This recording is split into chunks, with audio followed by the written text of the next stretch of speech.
ജന്മാദ്യസ്തേതോന്നയാദിതരതച്ചാർത്തേഷ വിജ്ഞസ്വരാട് തേനേ ബ്രഹ്മഹൃദായ ആദികവയെ മുഖ്യന്തിയത് സൂര്യ തേജോ വാരി മൃതാം യഥാ വിനിമയോ യത്രത്തി സർഗോമുഷ ധാംനാസേന സദാ നിരസ്തകുഹകം സത്യം പരന്തീമഹി. നമസ്കാരം.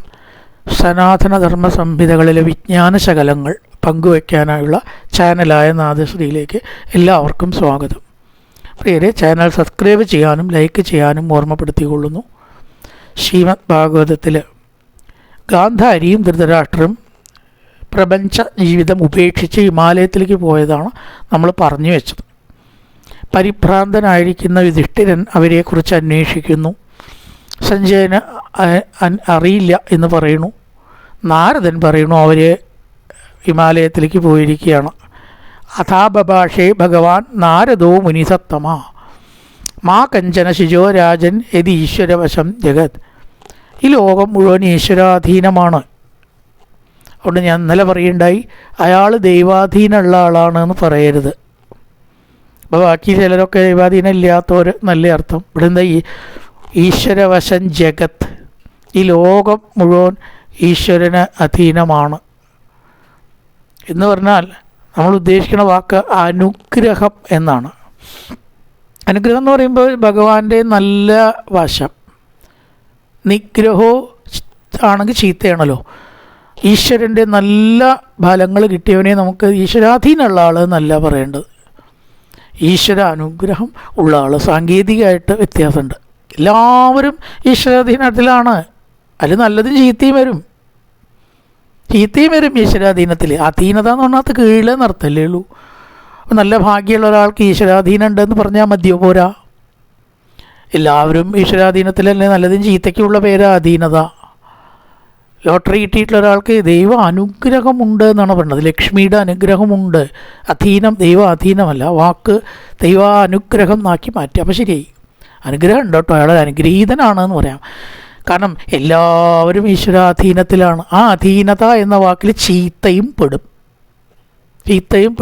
അവിടെ നല്ല വശം വരുമ്പോഴാണ് നമ്മളത് പറയാറ്. അധീനത ചീത്തയും വരാം. ഈശ്വരൻ്റെ ശിക്ഷയ്ക്ക് ഈശ്വരാധീനമുള്ള ആൾ തന്നെ അനുഭവിക്കുക. ഈശ്വരൻ്റെ അധീനതയിലല്ലാതെ ഇവിടെ യാതൊന്നും ഇല്ല. ലോകാസപാല യസ്യമേ വഹന്തി ബലിമീശിതു സന്ധ്യുനക്തി ഭൂതാനി സയേവ വീണക്തിജ. ഈശ്വര അധീനത്തിലാണ് ലോകം എന്ന് പറഞ്ഞതിനെ വിവരിക്കണം. ലോകാസപാല യസ്യമേ, സപാല ലോകപാലന്മാർ. ലോകത്തെ രക്ഷിക്കുന്നത് ആരാ? സാങ്കേതികമായിട്ട് പറയുമ്പോൾ അഷ്ടദിക്പാലന്മാരാണ്. ഈശ്വരൻ എന്ന് പൊതുവേ പറയാം. അതിന് ഈശ്വരൻ നിയോഗിച്ചവരാണ് അത്രയും അഷ്ടദിക്പാലന്മാർ. ഇന്ദ്രൻ, വൈശ്വാനരൻ, പിതൃപതി, നിരൃതി, വരുണൻ, വായു, കുബേരൻ, ഈശാനൻ. ഈശാനൻ എന്നുള്ള കോണാണ്, വടക്ക് കിഴക്കേ കോണാണ് ഈശാന കോൺ. ഇന്ദ്രൻ്റെ ദിശയാണ് കിഴക്ക്. അഗ്നി കോണാണ് തെക്ക് കിഴക്ക്. അപ്പോൾ അവിടെ അവരാണ് ലോകപാലന്മാർ. അവരെ പോലും നിയന്ത്രിക്കുന്നുണ്ട്. അവർ സ്വതന്ത്രരല്ല. ഈശ്വരൻ്റെ ഇതിൻ്റെ അപ്പുറത്തുള്ള ഈശ്വരൻ്റെ അധീനതയിലാണ്. ലോകാസപാല യസ്യമേ വഹന്തി ബലിമീശിതു. ലോകങ്ങൾ ഏതൊരു ഈശ്വരനാണ് എല്ലാ ബലികളും സമർപ്പിക്കുന്നത്, അവൻ ഭൂതങ്ങളെ ചേർക്കുകയും പിരിക്കുകയും ചെയ്യുന്നു. സംയുനക്തി ഭൂതാനി. ഭൂതാനി എന്നവിടെ അർത്ഥം ജീവന്മാർ, ജീവജാലങ്ങൾ. ഭൂതം എന്ന് പറഞ്ഞാൽ പല അർത്ഥങ്ങളും നമ്മൾ ഭൂതപ്രേതാദികൾ എന്നുള്ള അർത്ഥത്തിൽ പറയും. പഞ്ചഭൂതങ്ങൾ എന്നുള്ള അർത്ഥത്തിൽ. ഇവിടെ അതൊന്നുമല്ല, ജീവജാലങ്ങൾ. ഒരു ഭൂതത്തെയും ഉപദ്രവിക്കരുതെന്ന് പറഞ്ഞാൽ എന്താ അർത്ഥം? ജീവജാലങ്ങൾ. സാന്ദർഭിക അർത്ഥമാണ്. ആ ഭൂതങ്ങളെ, ജീവജാലങ്ങളെ കൂട്ടിച്ചേർക്കുകയും പിരിക്കുകയും ചെയ്യുന്നു ഭഗവാൻ. യഥാ ഗാവോ നതിപ്രോതാത്തന്ത്യാം ബദ്ധാസുധാമപി വാക്തന്ത്യാം നാമ ബദ്ധ ഭഗന്തി വിലിമി. ഇടയ്ക്കിടയ്ക്ക് ഭാഗവത്തിൽ വരുന്നൊരു വാക്കാണ്. ഈ കാളകളെ മൂക്കയറിട്ടിട്ട് ഉടമസ്ഥൻ നിയന്ത്രിക്കും. മൂക്കയറിട്ട് അവരങ്ങോട്ട് വലിച്ചാൽ അതിന് വേനിക്കും. അതുകൊണ്ട് അതിലപ്പുറം അവർ പോവില്ല. അതിനപ്പുറം നീങ്ങാൻ ഒരു കാളയ്ക്കോ പശുവിനോ സ്വാതന്ത്ര്യമില്ല. അതുപോലെ നമ്മുടെ ഉപമയാണ്. നമ്മളെ ഈശ്വരൻ തളച്ചിരിക്കുകയാണ്. സ്വദാമഭി, കയറുകൊണ്ട് മൂക്കയറിട്ട് കാളകളെ നിയന്ത്രിക്കുന്നത് പോലെ ബദ്ധായഥ നമ്മളെ എന്ത് ചെയ്യുന്നു? വാക്ക് തന്തിയാം, വാക്കാകുന്ന ആ കമ്പിയിൽ കോർത്ത് നമ്മളെ വരയ്ക്ക് നിർത്തിയിരിക്കുകയാണ് ഈശ്വരൻ. ഒരു ഇച്ഛയും നടപ്പാവും എന്നാരും ഉറപ്പിക്കേണ്ട. പ്ലാൻ ഇട്ടോളൂ, പ്രവർത്തിച്ചോളൂ, ചിലപ്പോൾ നടക്കും. പക്ഷേ അതിന് ഒരു ഉറപ്പും ഇല്ല. അങ്ങനെ എത്ര സന്ദർഭങ്ങളും കുട്ടി ഉണ്ടായ ഉടനെ മരിക്കുക, പ്രതീക്ഷകളോട് കൂടിയുള്ള ദാമ്പത്യത്തിൽ കുട്ടി ഇല്ലാണ്ടിരിക്കുക, കുട്ടി മരിച്ചു പോവുക. ഒരു അനുഭവപ്രകാരം ഒരു വിവാഹം കഴിഞ്ഞിട്ട് പിറ്റേ ദിവസം ഭാര്യ തളർന്നു വീണു ഒരു ദിക്കിൽ. 15 കൊല്ലം ആ സ്ത്രീ തളർന്നു കിടന്നു. എന്ത് പ്രതീക്ഷയോട് കൂടിയിട്ടാണ് അവർ വിവാഹം കഴിച്ചത്? ഇളക്ക് വയ്യാണ്ടായാ നോക്കാണ്ടാവട്ടെ വെച്ചിട്ടാവും ചിലപ്പോൾ. അങ്ങനെയാണല്ലോ നമ്മൾ പതിവ്. 4 വയസ്സ് പെണ്ണുങ്ങൾക്ക് കുറയണം എന്ന് പറയണത്. വയസ്സായ നോക്കാൻ. ഇവിടെ എന്തേണ്ടായി? അയാൾ വിവാഹം കഴിക്കാണ്ട് ആ സ്ത്രീ 15 കൊല്ലം നോക്കി. അപ്പോൾ വാക്തന്ത്യം ഭഗവാൻ നിശ്ചയിച്ചതല്ലേ അവിടെ നടന്നത്. നമ്മൾ നിശ്ചയിച്ചത് നമുക്കത് നടപ്പാക്കാൻ ശ്രമിക്കാം എന്നല്ലാണ്ട് അത് നടക്കും എന്നതിന് ഒരു ഉറപ്പും ഇല്ല. ഈശിതു ബലിം വഹന്തി. എല്ലാവരും ആ ഈശനെ പൂജിക്കുന്നു. പൂർണ്ണമായിട്ട് നമ്മുടെ വരുതിയിൽ വരും എന്ന് ഒരു പൂജ കൊണ്ടോ ഒരുപാട് പ്രാർത്ഥന കൊണ്ടോ ക്ഷേത്ര ദർശനം കൊണ്ടോ ഉറപ്പിക്കേണ്ട ആരും. ഈ പോണവരും ഒരുപാട് പ്രാർത്ഥിച്ചവരും കഴിക്കണവരും കാര്യം സാധിച്ചവർ പറയും, സാധിക്കാത്തവർ പറയില്ല. അപ്പോൾ നമ്മളെ വിചാരം ഈ പോണവർക്കൊക്കെ കാര്യം സാധിക്കണ്ട, ഞാനും ഒന്ന് പോയി നോക്കട്ടെ എന്നാ. കൊണ്ട് പോകണ്ട, പ്രാർത്ഥിക്കേണ്ട എന്നിപ്പോൾ ഈ പറഞ്ഞതിന് അർത്ഥമൊന്നുമില്ല. അത് നടന്നോളണമെന്ന് ഉറപ്പൊന്നുമില്ല. യോഗം ഉണ്ടെങ്കിൽ തന്നെ നടക്കുള്ളൂ. ആ യോഗം നമ്മുടെ പ്രാർത്ഥന കൊണ്ടും ഉണ്ടാവും. ക്ഷേത്രത്തിൽ പോയിട്ട് ഒരുപാട് കഴിച്ചോളുന്ന ഒരു നിർബന്ധമില്ല കേട്ടോ. ക്ഷേത്രത്തിൻ്റെ പിന്നാലെ പോയാലേ ഇതൊക്കെ ഉള്ളൂ. തിരക്ക് സഹിച്ച് ബുദ്ധിമുട്ടി ക്യൂ നിന്ന് ഈ കാലികടേണ്ട. നിങ്ങൾക്ക് അതിൽ സുഖം തോന്നുന്നുണ്ടെങ്കിൽ ചെയ്യാമെന്നല്ലാണ്ട് ഒരാൾക്ക് ഇപ്പോൾ അതിലില്ലെങ്കിൽ ചെയ്തേണ്ടൊന്നും വേണ്ട. അതിലൊന്നും ഈശ്വരൻ അവിടെയൊന്നും അല്ല ഇരിക്കുന്നത്. അതൊക്കെ അവിടെ എത്താനുള്ള മാർഗങ്ങൾ മാത്രമാണ്. മാർഗം ഒരു ലക്ഷ്യമല്ല. അപ്പോൾ അതുകൊണ്ടൊക്കെ കാര്യമെല്ലാം നമ്മൾ വിചാരിച്ചോടത്ത് വരും. ഈ ദയവ് ചെയ്തിട്ട് ആരും അത് വിചാരിക്കരുത്. ഭാഗവതം കൊണ്ടോ ഏറ്റവും നമുക്ക് മനസ്സിലാക്കേണ്ട ഒരു കാര്യം അതാണ്. അല്ലാണ്ട് എല്ലാം നേടാനല്ല, ആത്മീയം എല്ലാം നേടാനല്ല. നേടാത്തതിനെ സഹിക്കാൻ പഠിക്കാനാണ്. നേടാത്തതിനെ സഹിക്കാൻ പഠിക്കാനാണ് ആത്മീയം. ഭാഗവതമായാലും വേറൊന്നായാലും ഗീതയിലും നേടാനല്ല, നേടാത്തതിനെ സഹിക്കാൻ പഠിക്കുക. ഉള്ളതിനെ സ്വീകരിക്കാനും ഇല്ലാത്തതിനെ വെടിയാനും നമുക്ക് കഴിയണം. ഇത് പഠിച്ചാൽ നമ്മൾ രക്ഷപ്പെട്ടു എന്നാണ്. പക്ഷെ നമ്മൾ നേരെ തിരിച്ചില്ലാത്തതിനെയാണ് പിടിക്കുക. മരിച്ചു പോയാൽ കെട്ടിപ്പിടിച്ച് കരയും. ആ ശരീരത്തെ കെട്ടിപ്പിടിച്ചിട്ട് വല്ല കാര്യമുണ്ടോ? അത് പോയിക്കഴിഞ്ഞു. ഗതം സർവം ഉപേക്ഷണീയം. ആയാതം വരുന്നതിനെ സ്വീകരിക്കൂ. പോയതിനെ തള്ളിവിടൂ, പോട്ടെ. അതിന് ആത്മീയം. യഥാ ക്രീഡോ ഭസ്കരാണാം സംയോഗ വിഗമാവിക ഇച്ഛയാ ക്രീഡതു സ്യാതാം തദേ വേശേച്ഛയാ നൃണാം. കളിക്കുന്നവൻ്റെ ഇച്ഛ കൊണ്ട് കളിക്കോപ്പുകൾ കുട്ടി ഉപയോഗിക്കുന്നത് പോലെ ക്രീഡോപസ്കരണം. കുട്ടിയുടെ ഇച്ഛയ്ക്കാണ് കളിപ്പാട്ടങ്ങൾ അല്ലേ? അല്ല, കളിപ്പാട്ടത്തിൻ്റെ ഇച്ഛത്തിന് അല്ലല്ലോ കുട്ടി. അങ്ങോട്ട് എറിയണ കാണാം, ഇങ്ങോട്ട് എടുക്കണ കാണാം, അങ്ങോട്ട് ഉരുട്ടണ കാണാം, അവിടെ നിൽക്കാൻ പറയുന്ന കാണാം, ഒക്കെ ചെയ്യും. അതേപോലെ സംയോഗവും വിയോഗവും, ഒരാളായിട്ടുള്ള കൂടിച്ചേർച്ച, പിരിച്ചിൽ, ശരീരത്യാഗം, മരിച്ചു തന്നെ വിചാരിക്കുക. അതൊന്നും നമ്മുടെ നിയന്ത്രണത്തിലാണോ? മരണത്തെ ഒറ്റ നിർത്താൻ പോലെ നമ്മുടെ ഇഷ്ടത്തിനാണോ നമ്മൾ മരിക്കുന്നത്? എന്നുവെച്ചാൽ അവിടെ ആരും മരിക്കുന്നുണ്ടാവില്ലയോ? ഒറ്റ ആളും മരിക്കുന്നുണ്ടാവില്ല. പക്ഷേ കൃത്യസമയത്ത് പല പ്രായത്തിലായിട്ട് മനുഷ്യന്മാർ മരിക്കണു. അതിന് മാത്രം പ്രായ വ്യവസ്ഥയില്ല. പ്രായത്തിൻ്റേതായിട്ടൊരു നിബന്ധന വെച്ചിട്ടില്ല. ഉണ്ടോ? ഇത്ര വയസ്സ് കഴിഞ്ഞിട്ടേ മരിക്കാവൂ എന്നൊരു നിയമമില്ല. 100 എന്ന് പറയുന്നത് ടോട്ടൽ ആയുസ്സാണ്. 50 വയസ്സിൽ 60 വയസ്സിൽ അതിലിടയ്ക്ക് ഏത് വയസ്സിൽ വേണമെങ്കിലും മരിക്കാം. ഏത് കാരണങ്ങളെ കൊണ്ട് വേണമെങ്കിലും മരിക്കാം. ഹൃദയാഘാതമാവാം, ആക്സിഡൻ്റ് ആവാം, പിന്നെ കാരണം എന്നൊന്നുമില്ല. അപ്പം അതുപോലെ നമ്മുടെ നിയന്ത്രണത്തിലല്ല നമ്മുടെ ഒന്നും. ആയുസ്സടക്കം സംയോഗവും വിയോഗവും കൂടിച്ചേരലും വേർപിരിയലും നൃണാം ഭവിക്കുന്നു. തഥാ ഏവ ഈശേച്ഛയ നൃണാം സ്യാത. ഈശൻ്റെ ഇച്ഛ കൊണ്ട് മനുഷ്യന് സംഭവിക്കുന്നു. നമ്മുടെ ഇച്ഛയല്ല എന്ന് എടുക്കണം. നമ്മുടെ ഇച്ഛയല്ല നടക്കുന്നത്. അത് ആവർത്തിക്കണം ഭാഗവതത്തിലാണത് ഇത്ര അധികം ആവർത്തിക്കണം. ബാക്കി ദിക്കിലൊക്കെ നമ്മുടെ ഇഷ്ടം നടക്കും. അങ്ങനെ ചെയ്തോളൂ, ഇങ്ങനെ ചെയ്തോളൂ, ഈശ്വരനെ സ്വാധീനിച്ചോളൂ, ഇന്ന യാഗം നടത്തിക്കോളൂ, ഇന്ന പൂജ നടത്തിക്കോളൂ, ആ കാര്യം നടക്കാൻ ഇന്നത്. ഇതിങ്ങനെ പറഞ്ഞ് മടുത്തു വ്യാസൻ തന്നെ. ഇതിനെവിടെയാണ് അവസാനം? അത് ശരിക്കും വല്ല സത്യം അതിനകത്തുണ്ടോ? നമ്മുടെ ഇച്ഛയാണോ നടപ്പാവേണ്ടത്? അത് തെറ്റാണ് എന്നുള്ളത് തോന്നിയിട്ടാണ് ഭാഗവതം വന്നത്. നിലവിൽ മനസ്സിലായി ഇതൊക്കെ വേസ്റ്റാണെന്ന്. അങ്ങനത്തെ കാമ്യകർമ്മങ്ങളുടെ പിന്നാലെയുള്ള ഓട്ടം ഒന്ന് നിർത്തുക. ഭാഗവതത്തിൽ വരുമ്പോൾ നമ്മൾ പ്രധാനമായിട്ട് അവിടെ എത്തേണ്ടത്. അല്ലെങ്കിൽ ഇതുകൊണ്ട് ഒരു കാര്യമില്ല കേട്ടോ. ബുദ്ധിമുട്ടി എന്തൊക്കെയോ ചെയ്യണമെന്നല്ലാണ്ട് എത്തുക എന്ന് പറഞ്ഞാൽ അത് പഠിക്കലുമല്ല, അതിൻ്റെ അക്ഷരം പഠിക്കലല്ല, എന്തോ ആവട്ടെ. അതൊന്ന് പഠിക്കാനൊരു സംഗതി ഉണ്ട് നമുക്ക്. കടം വീട്ടാൻ വേണ്ടി ഋണമോചന ഹോമത്തിൽ ഓടണവരില്ലേ? ഒന്ന് ആലോചിച്ച് നോക്കുക. 5 ലക്ഷം ഉറുപ്പ്യ ലോൺ എടുത്തിട്ട് ഒരു 101 ഉറുപ്പ്യയുടെ ഋണമോചന പൂജ നടത്തി അത് വീടിച്ചാൽ എത്ര ലാഭമാണ്? അമ്പലത്തിന് നന്നായി ഒരുപാട് ഋണമോചന പൂജകൾ വരും ഇല്ലേ? അത് അടയ്ക്കേണ്ടത് അടയ്ക്കുക തന്നെ ചെയ്യണം. ആ ഋണം അല്ല തന്നെ അവിടെ പറഞ്ഞത്. ദേവകടം, പിതൃകടം, ഋഷികടം എന്നീ കടങ്ങൾ വീട്ടി ഈശ്വരനോട് ഇനി ജന്മമില്ലാത്ത അവസ്ഥയിലേക്ക് എത്തുക. അവിടെ പണം കടം വാങ്ങിയതേ അല്ല അവിടെ ഉദ്ദേശം. ദേവകടം, ഋഷികടം, പിതൃകടം പറഞ്ഞ 3 കടമുണ്ട് മനുഷ്യന്. പിന്നെ സന്ദർഭവശാൽ അതിനെ വിവരിക്കാം. അത് വീട്ടി ഋണമുക്തനായിട്ട് ഇവിടുന്ന് പോവുക. കടം വാങ്ങിയ പൈസ വീട്ടലല്ല എന്ന് ചുരുക്കം. അപ്പം ഇങ്ങനെ നമ്മൾ കാമ്യകർമ്മങ്ങളുടെ പിന്നാലെ പോകുന്നത് അത് നിർത്തണം. എടോ ക്രീഡോ യഥാ ക്രീഡോ ഭസ്കരാണാം സംയോഗ വിഗമാവുക. കുട്ടികൾ കളിക്കുന്നത് പോലെ ഈശൻ നമ്മളെ കളിക്കോപ്പായിട്ട് കളിക്കുന്നു. ഈശേച്ഛയാ നമ്മൾ ജീവിക്കുന്നു, മരിക്കുന്നു. നമ്മുടെ ഇച്ഛയ്ക്ക് അനുസരിച്ചല്ല. അതുകൊണ്ട് അത്തരം പൂജാതി കർമ്മങ്ങൾ കാമ്യമായിട്ട് ചെയ്യാതിരിക്കുക. കാമ്യമല്ലാണ്ട് ചെയ്യാം, ഒരു തെറ്റുമില്ല. ഒരാൾക്ക് ഒരു ക്ഷേത്രം നന്നാക്കാൻ മുഴുവൻ ഏറ്റെടുത്ത് നടക്കണോ? കോടികൾ ചിലവാക്കിയിട്ട് ചെയ്തോളൂ. കുറച്ച് ലക്ഷങ്ങളാണ് വഹിക്കുക, ചെയ്തോളൂ.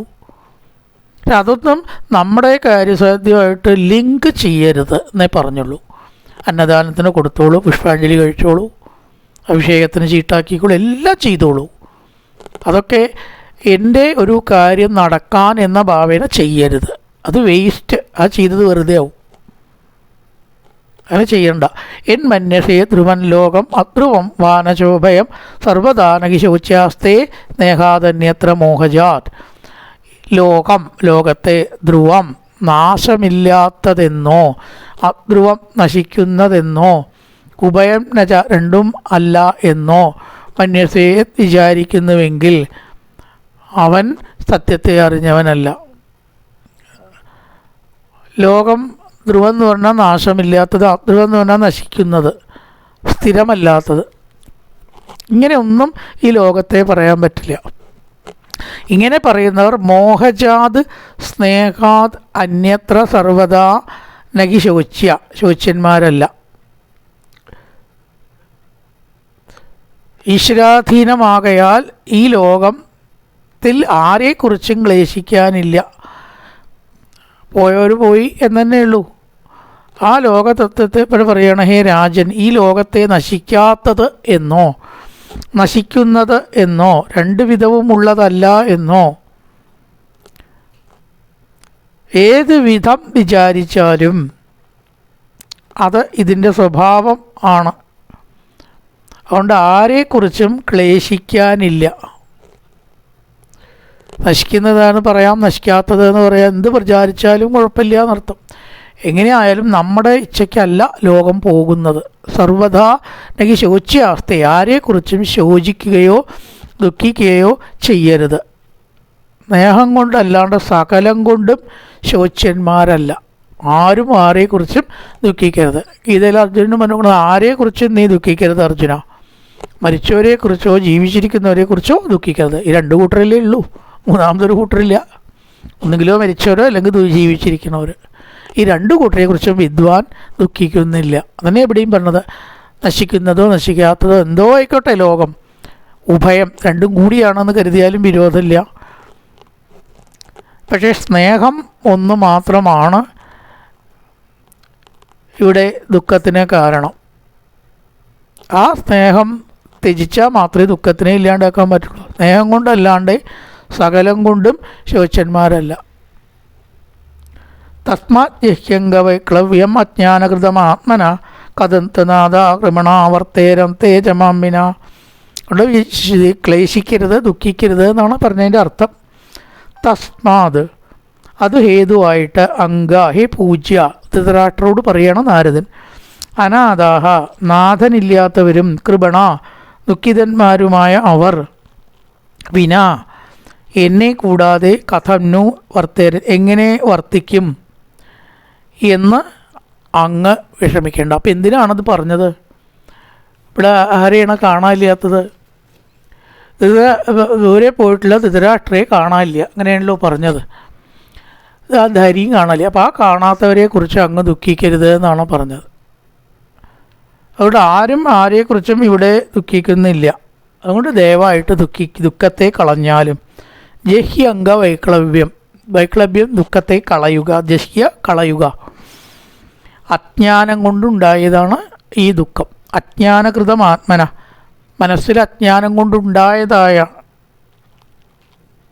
ആ ദുഃഖത്തെ അങ്ങ് ത്യജിച്ചാലും ഏതിയോ പോട്ടെ, അത് നമ്മുടെ പരിധിപ്പെട്ടതല്ല. ഇവിടെ ആവുമ്പോൾ നമ്മൾ നോക്കണം, അത്രയേ ഉള്ളൂ.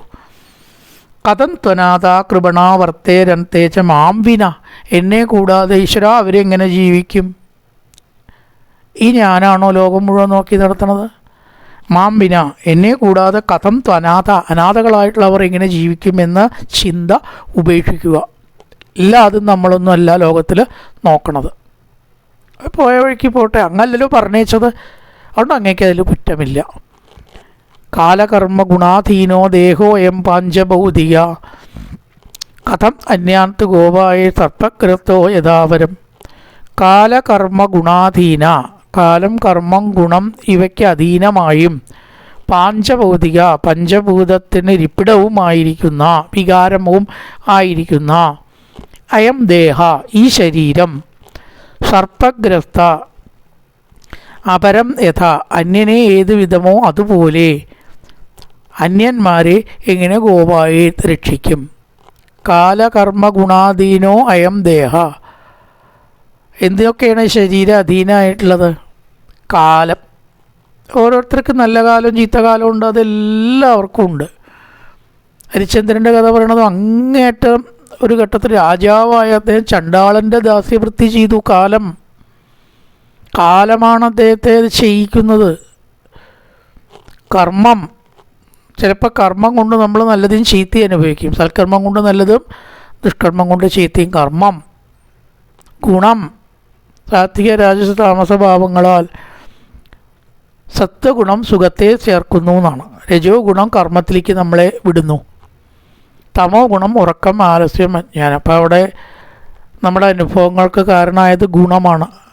ദേഹോയം അയം ദേഹ കാലകർമ്മ ഗുണാധീന കാലത്തിനും കർമ്മത്തിനും ഗുണത്തിനും അധീനമാണ്. പഞ്ചഭൂത നിർമ്മിതവുമാണ്. ആ ശരീരത്തിൽ ആരും സ്വതന്ത്രരല്ല. നമ്മളാരും സ്വതന്ത്രരല്ല. അടുത്ത നിമിഷം നമുക്ക് എന്താ ഉണ്ടാവുക നമുക്കറിയാൻ പറ്റുമോ? നമ്മളെങ്ങനെ സ്വതന്ത്രരാവുക? അങ്ങനത്തെ നമ്മൾ എങ്ങനെ മറ്റൊരാളെ രക്ഷിക്കും? കഥം അന്യാന്ത് ഗോപായത്തിനെ രക്ഷിക്കുക. നമുക്ക് നമ്മളെ തന്നെ രക്ഷിക്കാൻ കഴിവില്ല. ഉണ്ടോ? ഞാൻ എന്തായാലും 80 വയസ്സിലേ മരിക്കുള്ളൂ. ആർക്കെങ്കിലും പറയാൻ പറ്റുമോ? അത് ആർക്കും പറയാൻ പറ്റില്ല. അപ്പം നമുക്ക് നമ്മളെ രക്ഷിക്കാൻ കഴിയുമോ? ഞാൻ ഇന്ന പ്രകാരത്തിൽ വിഷമം അനുഭവിക്കാത്തവനാവും ഈ ലോകത്തിൽ. എനിക്ക് രോഗം വരില്ല, എനിക്ക് അപകടം വരില്ല. ഇതൊന്നും ആർക്കും കുറ്റം കൊള്ളാൻ പറ്റില്ല. എപ്പോൾ വേണമെങ്കിലും തിരിച്ച് സംഭവിക്കാം. അതുകൊണ്ട് ഗോപായെ രക്ഷിക്കുക. പിന്നെ നമ്മളെ രക്ഷിക്കാൻ കഴിയില്ല, പിന്നെ മറ്റൊരാളെ രക്ഷിക്കാൻ കഴിയുമോ? ഏതുപോലെ സർപ്പഗ്രസ്തോ യഥാ അപരം. പാമ്പിൻ്റെ വായിലേക്ക് പോയിട്ടുള്ളൊരു തവള കുറേ പോയിരിക്കുന്നു കാലമൊക്കെ. പറയണം എല്ലാ തവളകളോട്, ഞാൻ ഇവിടെ ഉണ്ട് കേട്ടോ, നിങ്ങളെയൊക്കെ രക്ഷിക്കാം. അതിൻ്റെ കാര്യം തന്നെ കുറച്ച് കഴിഞ്ഞാൽ പാമ്പിൻ്റെ വായിലേക്ക് പോയിട്ടില്ലാണ്ടാവുക. ഇതുപോലെ ആവും നമ്മളൊക്കെ വേറൊരാളെ. കാലമാകുന്ന സർപ്പത്തിനെ പോവുകയാണ് നമ്മൾ. ഇപ്പോൾ എത്ര വയസ്സായി? 65 പറഞ്ഞാൽ പകുതിയിലധികം പാമ്പിൻ്റെ വായിലേക്ക് പോയി. കാലമാകുന്ന സർപ്പത്തിൻ്റെ വായിലേക്ക് പോയിരിക്കുക നമ്മൾ. ഇനി നമ്മൾ ആരെ രക്ഷിക്കാനാ? നമ്മളെ രക്ഷിക്കാൻ വല്ലവരും ഉണ്ടോ വേണമെങ്കിൽ നോക്കാമെന്നല്ലാണ്ട് നമുക്ക് ആരെയും രക്ഷിക്കാൻ കഴിവില്ല. സർപ്പഗ്രസ്തോ യഥാപരം. സർപ്പത്താൽ വിഴുങ്ങപ്പെട്ട മറ്റൊന്നിനെ ആ വിഴുങ്ങിയ ജീവി രക്ഷിക്കാൻ കഴിയുമോ? അതുപോലെ കാലമാകുന്ന സർപ്പത്തിൻ്റെ ഉള്ളിലേക്ക് പോയവരാണ് നമ്മൾ. അതുകൊണ്ട് ധർമ്മപുത്ര, അങ്ങൊന്നും എല്ലാവരെയും രക്ഷിക്കേണ്ടത് ഈശ്വരനാണ്. അകത്താനി തകത്താനാം അപദാനി ചതുഷ്പദാം ഫൽഗൂനി തത്ര മകതാൻ ജീവോ ജീവസ്യ ജീവനം. അഹസ്താനി എന്ന് പറഞ്ഞാൽ കൈയില്ലാത്തവർ, കൈകാലുകളില്ലാത്ത ജീവിയാണ് പാമ്പ്. അവർ കാലുള്ളവരെയാണ് ഭക്ഷിക്കുന്നത്. ഒരു വെറുതെ പറഞ്ഞത്, വലിയ ഇതൊന്നുമില്ല അതിൽ. തവളയ്ക്ക് കാലുണ്ട്, പാമ്പിന് കാലില്ല. അപ്പോൾ കാലില്ലാത്ത ജീവികൾ കാല് ഉള്ള ജീവിയെ തിന്ന് ജീവിക്കണു. അപദാനി ചതുഷ്പദാം, കൈയില്ലാത്തവർ കൈകൾ ഇല്ലാത്തവയെയും, കൈകളോട് കൂടിയവർക്ക് കൈകളില്ലാത്തവരാണ് ചിലപ്പോൾ ആഹാരമാവുക. കൈകളോട് കൂടിയവർ അല്ലേ. ഇപ്പം തവള കൈകളുണ്ട്, അതിന് മുൻകാലുകളെ നമ്മൾ കയ്യെന്ന് തന്നെ പറയുക. പക്ഷെ അവർ കൊതുവിനെ ഈച്ചി നിന്നിട്ടാണ് ജീവിക്കണം. അപ്പോൾ കൈകാലുകളുള്ളവയ്ക്ക് സഹസ്ഥാനം, കൈകാലുള്ളവർ അഹസ്ഥാനി ഭക്ഷണമായിട്ട് വരുന്നു. അഹസ്ഥാനി സഹസ്ഥാനം, കൈകളില്ലാത്തവർ കൊതു, ഈച്ച മുതലായവ പ്രാണികളെ തിന്ന് കൈകാലുള്ള തവള ജീവിക്കുന്നു. അപദാനി ചതുഷ്പദം, പാദമില്ലാത്ത പാമ്പ്, കാലുണ്ടോ ഇല്ല, കാലുള്ള തവളയെ തിന്നിട്ടും ജീവിക്കണു. ഈച്ചകളെയും പ്രാണികളെയും തിന്ന് തവള ജീവിക്കുമ്പോൾ തവളയെ തിന്ന് പാമ്പ് ജീവിക്കണു. ആലോചിച്ചാൽ അത്ഭുതമല്ലേ. ഫൽഗൂനി തത്ര മകതാം ജീവോ ജീവസ്യ ജീവനം. പ്രപഞ്ചത്തിൻ്റെ ഈ ചക്രം ആലോചിച്ചാൽ അത്ഭുതം തോന്നും. ആരാ അതൊക്കെ നിയന്ത്രിക്കണത്? കാലില്ലാത്തവയെ തിന്ന് കാലുള്ളവ ജീവിക്കുന്നു, കാലുള്ളവയെ തിന്ന് കാലില്ലാത്തവ ജീവിക്കുന്നു. പ്രകൃതിയിൽ അത്ഭുതമാണ്. ഒരു ജീവി മറ്റൊരു ജീവിക്ക് ആഹാരമായി തീരുന്നു അല്ലേ. തടിതം ഭഗവാൻ രാജൻ ഏക ആത്മാത്മനാം തദൃക്ക് അന്തരോനന്തരോ ബാധി പശ്യത്താം മായോരുതാം. മായയാണ് ഈ ലോകത്തെ നടത്തുന്നത്. ഏ രാജാവേ, തത് ഇതം ആത്മനാം, ആത്മാക്കളുടെ ആത്മാവും പ്രകാശിക്കുന്നവനും സ്വദൃക്ക് സ്വയം കണ്ണുള്ളത്, അന്തര ഉള്ളിലുള്ളവനും, അന്തര അനന്തര പുറത്തുള്ളതും, അനന്തര പുറത്തുള്ളതാണ്, അന്തര ഉള്ളിലുള്ളത്, അനന്തര പുറത്തുള്ളത്, ഏകനുമായ ഭഗവാൻ ഈശ്വരൻ തന്നെ മായ കൊണ്ട് ബഹുവായിട്ട് ശോഭിക്കുന്നു. ഈശ്വരനാണ് ഈ പ്രപഞ്ചം മുഴുവൻ എന്ന് പറയുന്നതാണ്. തതിതം ഭഗവാൻ രാജൻ ഏക ആത്മനാം, ഈശ്വരനാണ് ഈ ലോകത്തിന് മുഴുവനെ അടിസ്ഥാനം. എല്ലാം നടക്കുന്നത്, പുല്ല് മുളയ്ക്കുന്നതും കാറ്റ് വീശുന്നതും പുഷ്പിക്കുന്നതും എല്ലാം ഈശ്വര സങ്കല്പമാണ്. ഈ ലോകം നടത്തുന്നതിന് ഒരു ശക്തിയുണ്ട്. ഇടിമിന്നുന്നതും മഴ പെയ്യുന്നതും സൂര്യൻ ഉദിക്കുന്നതും ഒക്കെ ഒരു ശക്തിയുടെ നിയന്ത്രണത്തിലാണ്. ആത്മാത്മനാം സുദൃക്ക, ആ ഈശ്വരൻ എങ്ങനെയാണ്? സ്വയം കണ്ണായിട്ടുള്ളവനാണ്. ഈശ്വരന് കണ്ണും മൂക്കും വേറെ വേണ്ട, ചെവിയൊന്നും. അത് തന്നെയാണ് അതൊക്കെ. അതിൻ്റെ ആ ശക്തി തന്നെയാണ് കണ്ണും, ശക്തി തന്നെയാണ് മൂക്കും. നമുക്ക് മൂക്കും കണ്ണൊക്കെ വേറെ വേറെ ഉണ്ട് ഇല്ലേ. ഈശ്വരൻ അത് വേറെ ഇല്ല എന്നാണ്. കാരണം ശരീരമില്ലാത്തവനാണ് ഈശ്വരൻ. നമ്മുടെ സൗകര്യത്തിന് വേണ്ടിയിട്ട് കൃഷ്ണൻ രാമൻ ദേവി കാണില്ലേ, അതൊന്നും അല്ല ഈശ്വരൻ. കൃഷ്ണൻ എന്ന് പറഞ്ഞാൽ വിഷ്ണു അല്ല, രാമനും അല്ല, ദേവിയല്ല, അയ്യപ്പനും അല്ല, ഷഡാനനും അല്ല. എന്നാൽ അതൊക്കെയാണ്. ഇനി ഇതൊക്കെ ആര് കൊടുത്ത രൂപ? ഭഗവാൻ കൊടുത്തിട്ടില്ല, നമ്മൾ കൊടുത്ത രൂപമാണ്. അപ്പോൾ ആ നിലയ്ക്കുള്ള അനുഭവം അവനുണ്ടാവണമെന്ന് മാത്രം. ഈശ്വരൻ തനിക്ക് രൂപം കൽപ്പിച്ചിട്ടില്ല. രൂപമില്ല, പിന്നെ എങ്ങനെ കൽപ്പിക്കുക? ഇല്ലാത്തതിനെ കൽപ്പിച്ചിട്ടില്ല എന്ന് പറയണ്ട, ഇല്ല എന്നേ പറയണ്ടു. ഈശ്വരന് രൂപമില്ല, കണ്ണൂല്ല, മൂക്കൂല്ല, തൊക്കൂല്ല, നാക്കൂല്ല. രൂപമില്ല വെച്ചാൽ അതൊന്നും ഉണ്ടാവില്ലല്ലോ. പക്ഷെ ഇതൊക്കെ നമ്മൾ സങ്കല്പിച്ചു. ഏക ആത്മാത്മനാം സ്വദൃക്ക്, സ്വയം കണ്ണും ഇന്ദ്രിയങ്ങളുമാണ് ഭഗവാന് താൻ തന്നെ. രൂപമില്ല. അങ്ങനത്തെ ഭഗവാൻ അന്തരോ അനന്തരോ ഭാതി, ഉള്ളിലും പുറത്തും ശോഭിക്കുന്നു മായ കൊണ്ട്. തൻ്റെ മായ കൊണ്ട് ഉള്ളിലും പുറത്തും ഇങ്ങനെ ശോഭിക്കുന്നു. ഉപാധി ഭേദം കൊണ്ട് രാമൻ, കൃഷ്ണൻ, മനുഷ്യൻ, പുരുഷൻ, സ്ത്രീ എന്നൊക്കെ നമ്മൾ കാണുന്നു. ദേവിയാണ്. ഇതൊന്നും സത്യത്തിൽ ഈശ്വരൻ്റെ യഥാർത്ഥ രൂപങ്ങളല്ല. രൂപമില്ലാത്ത ഈശ്വരനിലേക്ക് എത്താനുള്ള കോണിപ്പടികളോ മാർഗങ്ങളോ ആണ്. അത് കൂടെയാണ് എത്താൻ പറ്റും. എത്തിക്കഴിഞ്ഞാൽ പിന്നെ അങ്ങനെ ഇല്ല കേട്ടോ. ടെറസിൻ്റെ അടിയിൽ കൊടുക്കണ മുട്ട ഏത് വരെ ഉള്ളൂ? സെറ്റായി ഉറയ്ക്കണ വരെ ഉള്ളൂ. 22 ദിവസമോ കഴിഞ്ഞാൽ കോൺട്രാക്റ്റ് വന്നതൊക്കെ തട്ടിയെടുക്കണു. അതവിടെ വയ്ക്കലുണ്ടോ? അതിൻ്റെ ആവശ്യമില്ല. അതെന്തിനാണ്? ഉറച്ച് സെറ്റാവാനാണ് മുട്ട് കൊടുത്തത്. ഉറച്ച് സെറ്റായപ്പോൾ മുട്ടെടുത്തു. ഇതാണ് രൂപനാമങ്ങൾക്കും കർമ്മങ്ങൾക്കും ക്ഷേത്രങ്ങൾക്കടക്കമുള്ള പ്രസക്തി. അത്രയേ ഉള്ളൂ. എല്ലാം ഉള്ളിൽ ഈശ്വരനെ വരുത്താനാണ്. ആ ലക്ഷ്യം മറന്ന് ഇതിൻ്റെ പിന്നാലെ പോയാലേ പട്ടിയെ എത്താതെ അലയുന്നു. എവിടെ എത്തില്ലേ അവർ? ഇതൊക്കെ മാർഗങ്ങളാണ്. മുട്ട് കൊടുത്തിരിക്കുക. ആവശ്യത്തിലെത്തണം, എത്തി മുട്ടെടുക്കണം. എത്തും വേണം, മുട്ടെടുക്കും വേണം. എന്നാൽ മാത്രമേ ലക്ഷ്യത്തിലേക്ക് നമ്മൾ എത്തുള്ളൂ. അതുകൊണ്ട് സ്വയമധ്യമകാരാജ ഭഗവാൻ ഭൂതഭാവന കാലരൂപോപതീർണോസ്യാം അഭവായ സുരദിഷാം. അതുകൊണ്ട് രാജാവേ, ഹേ മഹാരാജ എന്ന് വിളിക്കുകയാണ്. ഭൂതഭാവന, ഭൂതങ്ങളെ അനുഗ്രഹിക്കുന്നവനും കാലരൂപ, കാലസ്വരൂപനും ആയ ഈ ഭഗവാൻ സുരദ്വിഷാം ദേവന്മാരെ ദേഷിക്കുന്നവരുടെ, അതായത് അസുരന്മാരുടെ അഭവായ നാശത്തിനായിക്കൊണ്ട് അവതരിച്ചിരിക്കുന്നു. രൂപോ നാമോ ചിലരോട് ഇഷ്ടോ ചിലരോട് അനിഷ്ടോ ഇല്ല എന്ന് പറഞ്ഞു. അപ്പം തന്നെ പറഞ്ഞു ദേവന്മാരുടെ അനുഗ്രഹത്തിന് അസുരന്മാരുടെ അനുഗ്രഹത്തിന്. എന്താ അങ്ങനെ വരണം? എന്നാൽ പിന്നെ അതുണ്ടാവാൻ പാടുമോ? അതൊക്കെ നമ്മൾ കൽപ്പിക്കുന്നത് താൽക്കാലിക ഭാവങ്ങളും ആണ്, സ്ഥിരമല്ല എന്നാണ് എന്ന് മനസ്സിലാക്കേണ്ടത്. സ്ഥിരമല്ല. ഒരു പ്രത്യേക ഘട്ടത്തിൽ മാത്രം ഇത്തരം ഭാവങ്ങൾ കൈക്കൊള്ളുന്നത് കഴിഞ്ഞാലും പഴയ പോലെയായി. അതിനുവേണ്ടി അവതരിച്ചിരിക്കുകയാണ്. അവിടെയുണ്ട് വിഷയം. അവതീർണ, അവതാരം സ്ഥിരമല്ല, താൽക്കാലികമാണ്. ആ കാര്യം കഴിഞ്ഞാൽ കഴിഞ്ഞു, പിന്നെ അതില്ല. ഒരവതാരവും ഇവിടെ സ്ഥിരമില്ല. കൃഷ്ണാവതാരം ഉണ്ടെന്ന് കൃഷ്ണഭക്തന്മാർ പറയണു എന്ന് മാത്രം, സ്ഥിരമാണെന്ന്. ബാക്കി ഒന്നും സ്ഥിരമല്ല, അതെല്ലാവരും സമ്മതിക്കുന്നുണ്ട്. അപ്പോൾ അവതീർണ, ഒരു അവതാരപ്രകാരം കാലരൂപോവതീർണോസ്യാം അഭവായ സുരദിഷാം. സുരദിഷ അസുരന്മാരുടെ നാശത്തിനായിക്കൊണ്ട് ഓരോ രൂപത്തെ എടുക്കുന്നു എന്ന് പറയുന്നു. വെറും തൽക്കാലം മാത്രമാണ് അത്. നിഷ്പാദിതം ദേവകൃത്യം അവശേഷം പ്രതീക്ഷതേ താവത് ദ്വയം അപേക്ഷത്വം ഭവേൻ യാവദിഹേശ്വര. ദേവകൃത്യം, ദേവന്മാർക്ക് വേണ്ടി ചെയ്യേണ്ടതായ പ്രവൃത്തി നിഷ്പാദിതം ചെയ്യപ്പെട്ടു. കൃഷ്ണാവതാരം കഴിഞ്ഞു, എല്ലാതും ചെയ്ത് കഴിഞ്ഞല്ലോ. അവശേഷം ശിഷ്ടമുള്ളതിനെ പ്രതീക്ഷിക്കുന്നു. ഇവിടുന്ന് അങ്ങോട്ട് ചിന്തിക്കണമെന്നല്ലാണ്ട് ഈശ്വരൻ ഏതുവരെ ഇവിടെ ഉണ്ടാകും താവത്, അപ്പോഴേക്കും നിങ്ങളും കണ്ടുകൊള്ളുവിൻ.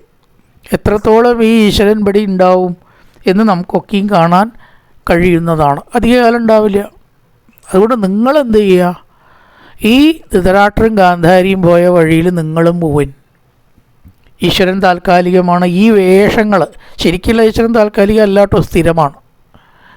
രൂപങ്ങളും അവതാരങ്ങളുമാണ് താൽക്കാലികം. ആ കൃഷ്ണനും ഇവിടുന്ന് പോവും, സ്വർഗാരോഹണം ചെയ്യുമല്ലോ. അതിന് മുമ്പേ നിങ്ങളും ഇവിടുന്ന് പൊക്കോളിൻ. ഇത് ഉപദേശിക്കുകയാണ് നാരദൻ. ആ ധൃതരാഷ്ട്രരും ഗാന്ധാരിയും പോയല്ലോ. ഈശ്വരൻ്റെ കാര്യങ്ങൾ കുറച്ച് പറഞ്ഞു. ആ ഈശ്വരൻ സ്ഥിരമല്ല, അവതാര രൂപത്തിലുള്ള ഈശ്വരൻ സ്ഥിരമല്ല. സ്ഥിരമായിട്ടുള്ള ഈശ്വരൻ സ്ഥിരം തന്നെ, പക്ഷേ ഇവിടെയൊക്കെ അവതാരമാണ്. ആ ഭഗവാൻ ഇവിടെ എത്ര കാലം ഉണ്ടാവും നിങ്ങൾ കണ്ടോളൂ. താവത് ദ്വയം അപേക്ഷത്വം കണ്ടോളൂ. ഈശ്വരനടക്കം ഇവിടെ ഉണ്ടാവില്ല. ഇനി നിങ്ങൾ ഇവിടെ ഇരിക്കുന്നതിന് എന്താണ് അടിസ്ഥാനം? കൃഷ്ണനെ കൂടാതെ നിങ്ങൾക്ക് ഇവിടെ കഴിയാൻ പറ്റുമോ? അതുകൊണ്ട് നിങ്ങളും ആ ഗാന്ധാരിയും ധൃതരാഷ്ട്രരും പോയ വഴിക്ക് പോവുകയാണ് വേണ്ടത്. ധൃതരാഷ്ട്രസ്തകപ്രാത്ര ഗാന്ധാര്യാച്ച സ്വഭാര്യയോടുകൂടി ധൃതരാഷ്ട്രം എവിടേക്ക് പോയോ? ദക്ഷിണേന ഹിമവത ഋഷീണാമാശ്രമംഗത. ഹിമാലയത്തിൽ പോയിട്ട് ആശ്രമത്തിൽ പോയിട്ട് പ്രാപിച്ചു. ഋഷിമാരുടെ ആശ്രമത്തിലേക്കാണ് പോയിരിക്കുന്നത്. നിങ്ങളും ആ മാർഗത്തെ അവലംബിച്ചുകൊള്ളുവിൻ എന്ന് പറഞ്ഞിട്ട് പാണ്ഡവന്മാരെയും ഇതൊക്കെ ഈ പ്രസ്ഥാനം പറയും, പാണ്ഡവന്മാരെയും ഹിമാലയത്തിലേക്ക് പോവാനായിട്ട് ഉള്ള പ്രേരണ കൊടുത്തു. അപ്പോൾ ഹിമാലയത്തിലേക്ക് ഇവർ പ്രവ്രാജനം ചെയ്തിട്ടാണ് പോയിരിക്കുന്നത് എന്ന് ധർമ്മപുത്രർക്ക് ഇപ്പോഴാണ് മനസ്സിലാവുന്നത്. അല്ലേ നാരദൻ പറഞ്ഞിട്ടുള്ളൂ, ഇതുവരെ പറഞ്ഞിട്ടില്ല. ഋഷീണാം ആശ്രമം ഗത. ഹിമാലയത്തിൽ ഋഷിമാരുടെ ആശ്രമത്തിലേക്ക് ഗാന്ധാരി ധൃതരാഷ്ട്രർ പോയി. അന്വേഷിക്കണ്ട, അവിടേക്കാണ് പോയിരിക്കുന്നത്. ഈ ശരീരം ഉപേക്ഷിച്ച് അവർ ബ്രഹ്മപ്രാപ്തി അടയും. നിങ്ങളും പൊക്കോളൂ. നിങ്ങളുടെ അവസ്ഥ തന്നെയാണ്. കാരണം ഭഗവാൻ ഇനി അധികം ഇവിടെ ഉണ്ടാവില്ല എന്നുള്ള വിവരം നാരദൻ അവർക്ക് പറഞ്ഞു കൊടുത്തു.